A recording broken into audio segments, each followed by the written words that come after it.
El extenso norte y su desierto a veces es protagonista de los más increíbles delitos. Accedimos a registros inéditos que nos permiten entender una nueva forma de delinquir en un mercado negro que transa cifras millonarias y no precisamente en Chile. Los cátodos de cobre no se pueden vender en Chile, tienen que exportarse, porque en Chile no hay industrias que puedan procesar los cátodos de cobre. Volaremos hasta sus escondites. Aquí la magnitud del desierto nuevamente parece ser un aliado.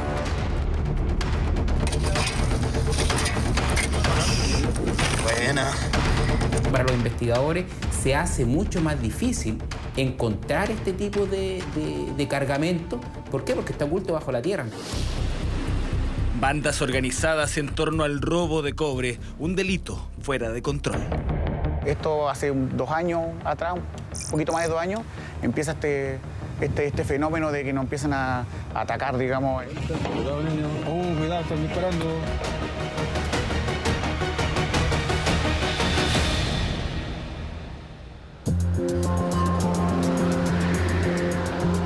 El ferrocarril de Antofagasta a Bolivia es uno más en la ciudad. 134 años de historia, más de un siglo de que su andar y sonido parecen tallar la ciudad a diario.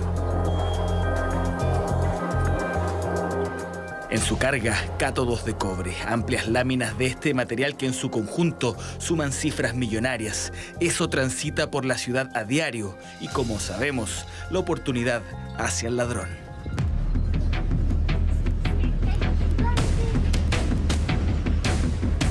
A la vista de todos, un robo que aparentemente no extraña en la zona, muy relacionado a adictos a la pasta base que sacaban un par de láminas por atraco, un delito controlado, decían, pero que de un momento a otro, y tal como los virus, mutó. Verdadero gato.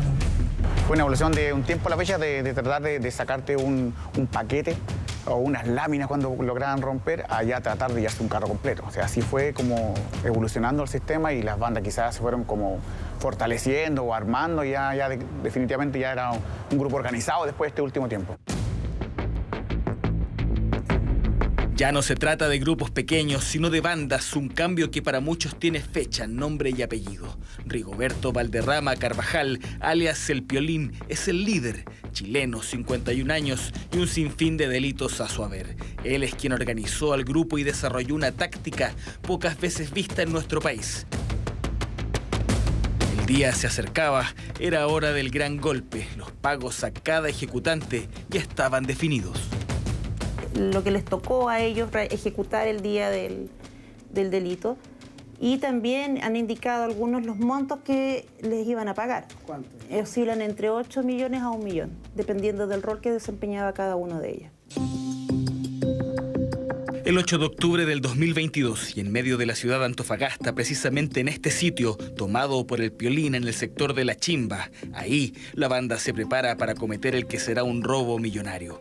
Fíjese en la inversión que hay de por medio, varios vehículos, un camión grúa, un buggy, vehículos que serán claves en el desarrollo de esta historia, que en exclusiva le mostraremos paso a paso.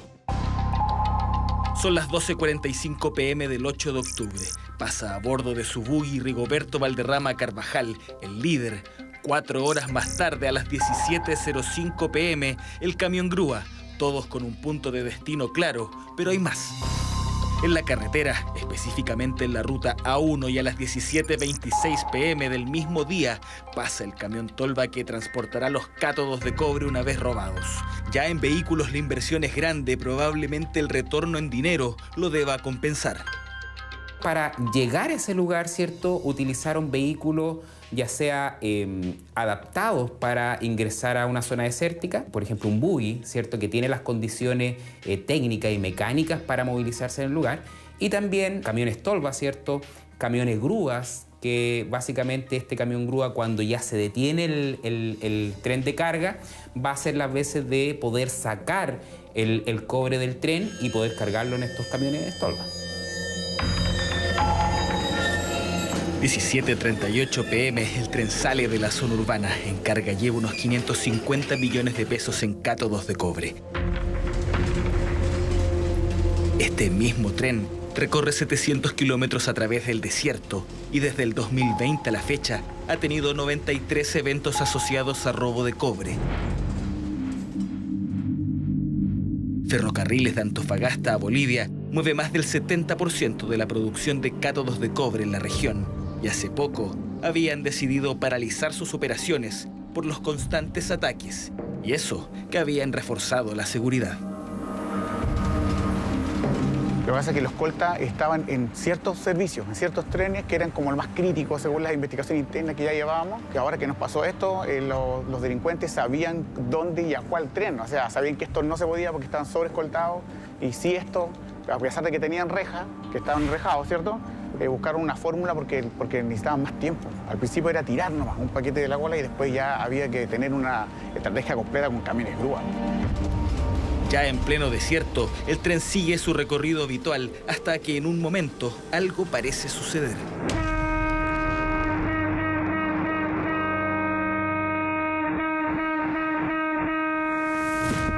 El imputado, que era palanquero, él hizo el cambio de la vía antes.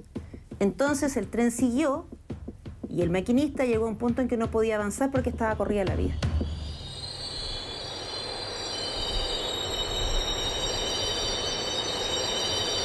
Entonces ahí tuvo que bajar su ayudante, mover las vías. Sí, es el momento más tenso y se nota en los movimientos del funcionario. Es abordado por dos sujetos armados. De hecho, a uno de ellos se le escapa un balazo. El terror se instala totalmente en pleno desierto. Imágenes que por primera vez son reveladas. Ahí están, totalmente incomunicados, sin nadie a quien pedir ayuda. El lenguaje no verbal es decidor. El maquinista que desciende levanta la mano pidiendo por su vida, pero la operación ya comenzó. El líder, Rigoberto Valderrama, alias Piolín, hace ingreso en su buggy, un vehículo especial para este terreno. A bordo, otros integrantes de la banda. Al bajarse, uno empieza a pintar con un spray las cámaras de seguridad.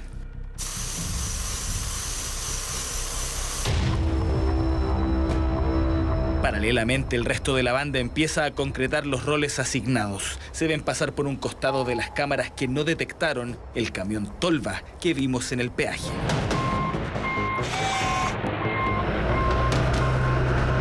El buggy, comandado por el líder Rigoberto Valderrama, dirige todo, mientras en el frontis siguen apuntando al maquinista y una de las pocas y verdaderas víctimas de todo esto. El del último ataque, él está con licencia, ¿cierto? Está con tratamiento psicológico y se le está como constantemente, se le está haciendo una evaluación y está en descanso cuando él se sienta en condiciones de volver a trabajar. Pues yo hace unos días hablé con él igual y también fue impactante saber noticias, que había gente involucrada que él no sabía. Es complicado ese tema, pero él está en tratamiento. ¿Cuántos son los que están detenidos que son parte de la empresa? De la empresa de ferrocarril, 3. ¿Y qué rol cumplían dentro de este grupo? Uno estaba, que es el que le pagaron más dinero, ¿cuánto? o le ofrecieron más dinero, que le ofrecieron los 8 millones. Él fue la persona encargada de dar las horas de salida del tren y además de cambiar las vías. Después estaba el conductor, que por las acciones que él realizó, que en el fondo era, entre comillas, dejarse robar, nos pudimos percatar por sus incongruencias que él estaba dentro de la organización.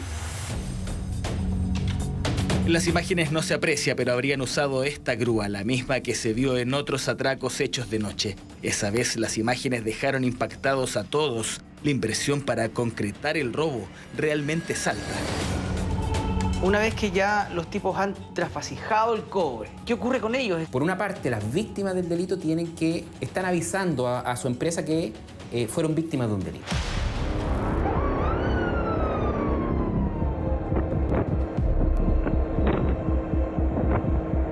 Los sujetos tienen que planificar su vida y tienen que planificar que por zonas desérticas, ¿cierto?, donde no hay rutas definidas, ellos sí las conocen, por tanto, va a ser mucho más fácil ese trayecto para ir a ocultar la especie sustraída, que en este caso son 30 toneladas de cobre, que no es fácil ocultarla en cualquier parte.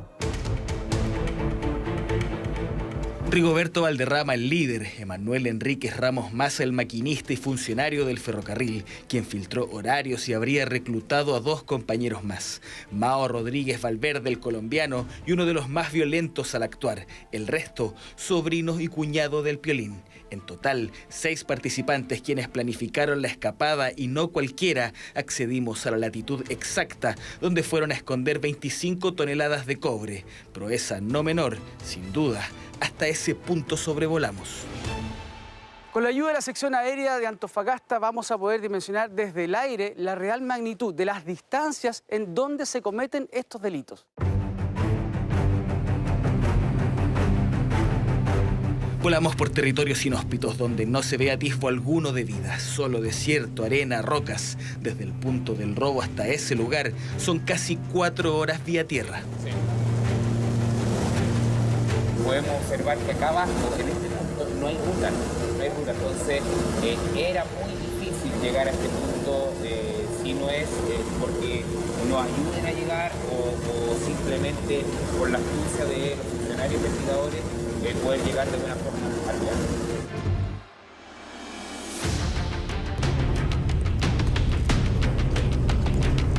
Y claro, eso pasó. Un grupo de carabineros del OS9 casi a ciegas transitó por casi 4 horas en medio del desierto, donde no hay rutas, solo se seguían las huellas o pistas dejadas por parte de la banda, hasta que en medio de la espesa niebla, una pequeña casa alerta al grupo.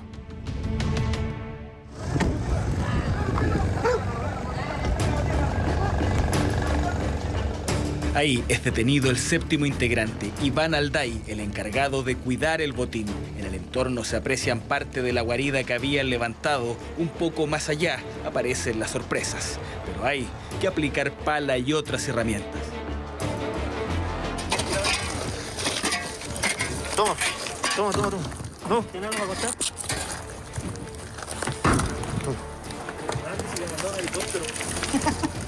¿Para llevarnos para Topa? Estamos vendiendo drones. Para llevarse el puro cobre. Una lámina, ¿no? Esa abajo, una lámina. Buena.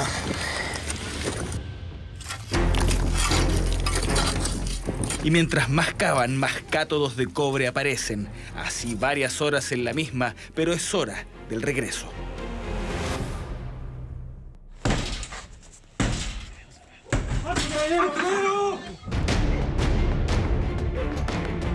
Durante los días venideros se detuvo al resto de la banda, llamados infiltrados del desierto. Hasta acá llegan sus días de empresarios clandestinos. Pero su detención parece abrir más dudas que certezas respecto a un mercado que paga y paga altas cifras de dinero para llevarse estas planchas de cobre más allá de nuestras fronteras. Yo entiendo que Ferrocarriles no haya invertido antes en seguridad porque en Chile, ¿quién va a comprar cátodos? Hay que tener un contacto internacional para poder vender los cátodos.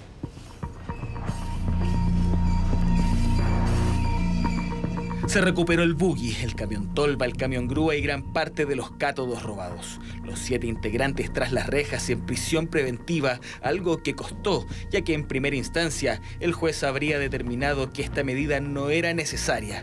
Una noticia que cayó muy mal al interior del grupo de trabajadores que día a día conducen el tren. Teniendo todo tipo de evidencia y que lo dejaron afuera, igual para la gente en general es como impactante qué pasa con esto, por qué pasan estas cosas. Lo bueno es que se revocó, es importante. Y la línea de nosotros es así, o sea, la idea de nosotros es que si esta investigación sigue, nosotros vamos a prestar todo el apoyo, porque a nosotros nos interesa que trabajar tranquilo y que la gente honrada que trabaja en la empresa, que como lo repito, que la gran mayoría se sienta segura y nosotros vamos a estar en esa línea. La empresa Ferrocarriles de Antofagasta a Bolivia no quiso referirse a esta situación, pero quedan de manifiesto imágenes exclusivas de un delito que preocupa y que en Antofagasta es comparado con el robo de madera en la macro zona sur. Por eso piden extremar las medidas para que esto no siga creciendo y generando bandas especializadas dedicadas al robo de cátodos. Aunque si estas bandas existen, es porque alguien y fuera de nuestras fronteras está interesado en desembolsar cifras millonarias por este cobre, una hebra en esta investigación que aún no está clara.